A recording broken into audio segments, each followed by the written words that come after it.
Hello, planet Earth. Welcome to my YouTube channel. We're at IDK, my BFF Jill 730. I'm Preston L. Young, wishing you warm salutations and congratulations as always.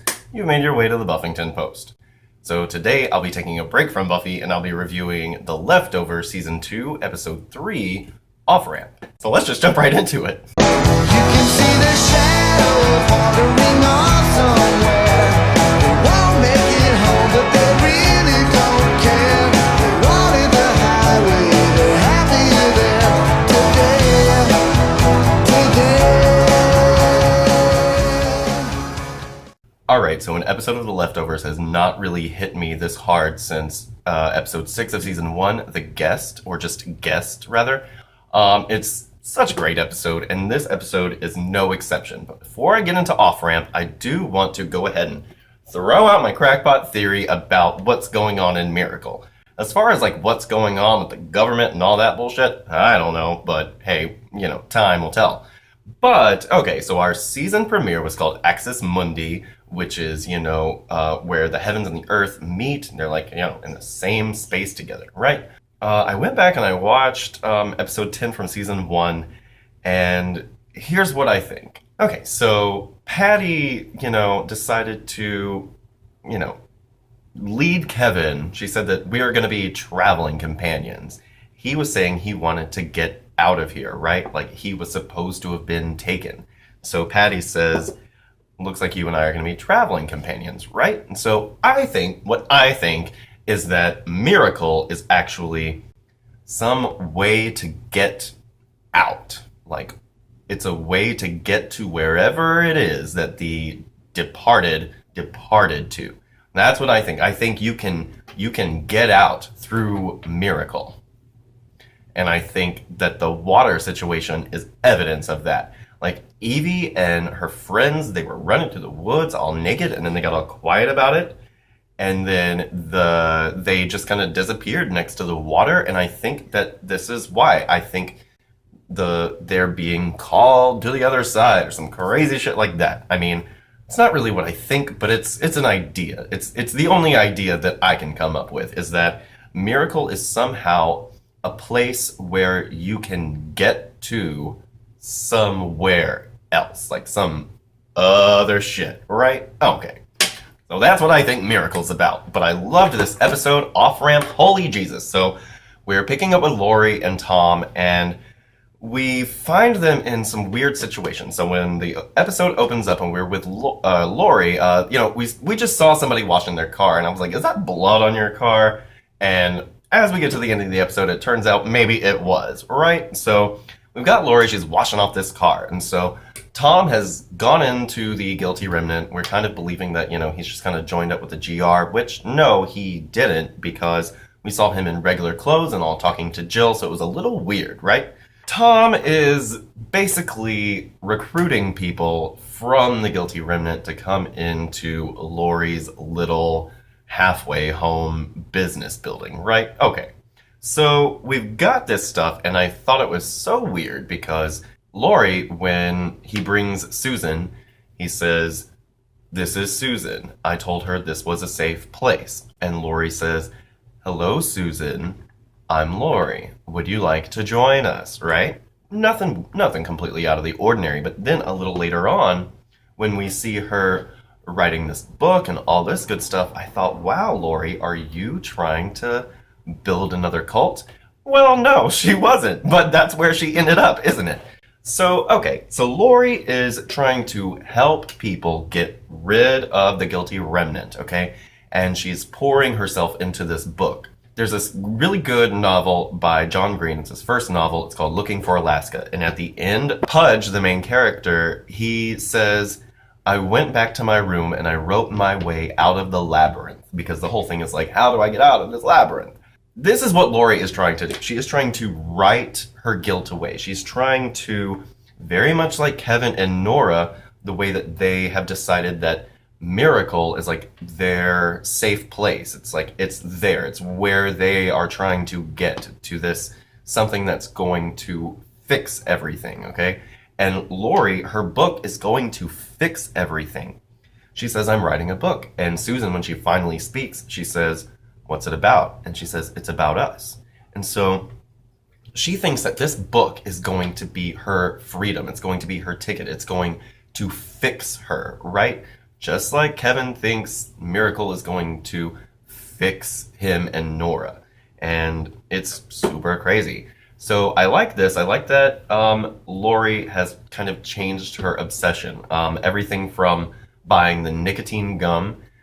This was a really neat thing that I noticed. Okay, first of all, she's keeping the nicotine gum in a fish bowl. And I thought, oh, there's no water in that fish bowl. That's weird, like no water in Miracle, right? But more importantly, when we go to the GR house, we see that they have their cigarettes in like candy dishes, okay? And the candy dishes are literally overflowing with cigarettes. But the nicotine gum, you have to reach in to get it. And so later on, when they talk about this fact that the GR is offering something, they have something to give them, right? It's like, oh, you're overflowing with cigarettes, but would you want to dig all the way in there for that nicotine gum? That's just something I really liked. It probably had nothing to do with anything, right? But anyway, so throughout the episode, we are looking at Susan, this woman who was in the Guilty Remnant and is trying to reassimilate back into the real world. And throughout the episode, of course, we see these little meetings that all of these formerly Guilty Remnant are talking, and we have this conversation about everything feeling fake, like people's problems and what they worry about and what they talk about just not mattering. Nothing means anything. It's pointless. They just feel like it's just a bunch of fluff. Like their whole lives have become this filler episode. And so I like this. And Susan is a great way to really get at Lori, because when Susan goes back to her family and she sees them again for the first time, and we come back to that meeting, she says, I know he's angry, like you. And Lori, she says she's not angry, but it's so clear that she is, especially when the Guilty Remnant come for Susan. And she says, you leave. We've got an angry Lori who doesn't know that she's angry or won't admit to herself that she's angry.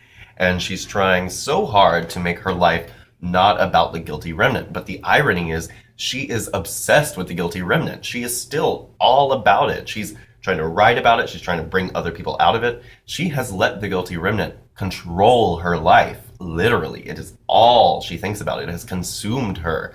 And this is making her angry. By the time we get to this angry situation, we get Howard. So, same thing. Howard comes in. This is Howard. I told him this was a safe place. Hello, Howard. I'm Lori. Would you like to join us? And at first, I thought, oh, this is really weird. Are you making a cult? And then as the episode went on, I was like, oh no, she's just trying to write this book. But then when Howard showed up and they had the exact same line, it was ritualistic. It was an indoctrination. Like, this shit is weird. Lori, what exactly are you doing? Right? So this was all just so good. So we get to the point where, of course, the landlord gives them the boot. They won't pay their rent. They got people living in there. And so Lori's looking for her laptop, and this shit was badass. Okay. So again, we keep seeing Lori washing her car throughout the episode. Okay. So Lori goes to this Russian guy's house, and she just breaks into his house, takes the laptop, and runs out. And it was just like, oh my God, Lori, you are like willing to break the law. Now, before this, when she was talking to the property manager about her laptop, she says, my book is on there. And she says, I can't start over. And that's what this is all about, right? Like, Lori is trying so hard to start over in her life, and she's talking about the book, but she's talking about herself.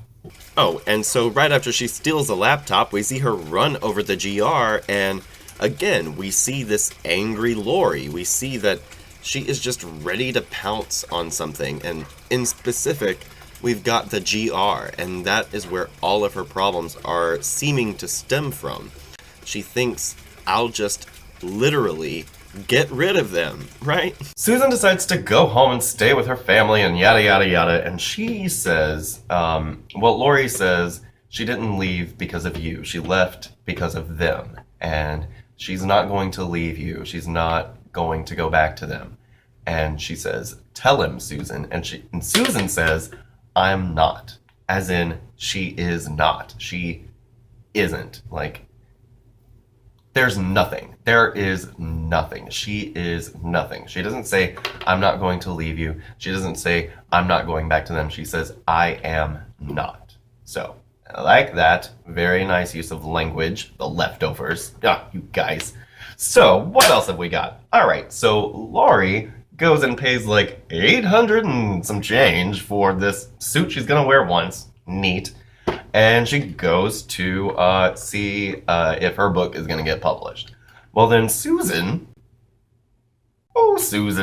she decides to just give up. She gave up. The GR guy had started writing this note, and Laurie threw it down. Well, Susan is a little hoarder, and she's been holding on to this note that says, any day now. You know how they like to say that? Any day now. Well, write it. They don't say anything. So this bitch just decides she's going to check out, and she's not going to leave her family, and she's not going to go back to the Guilty Remnant. She's going to take everybody down with her, runs into a semi, and that's all she wrote, right?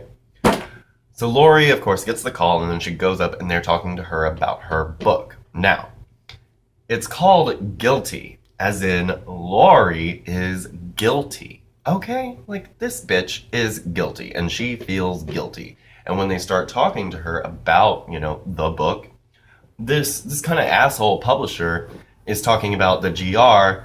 He says, when did you find out the people you were with were just a bunch of whack jobs who wanted you to fuck up the whole town? And what he's failing to realize is she was one of those whack jobs. And what Laurie is failing to realize is that, sure, the Guilty Remnant, they go out and they recruit people, but they don't force you to stay, and they don't force you to join. The GR is just kind of a group of people who seem to get the same thing. They're all kind of like in on the same cruel joke. And, she says that they feel like the world has ended. That's what they believe. And so this guy, he wants answers about how Laurie feels about all of this stuff. How do you feel? Well, it turns out that Susan was right. This bitch is fucking angry, and she just goes ham. So we get to the point, which is that the GR, they aren't brainwashed, they aren't brainwashed. They have a motive of some kind, but they won't get out of her way, right? So, that's a thing, sorry.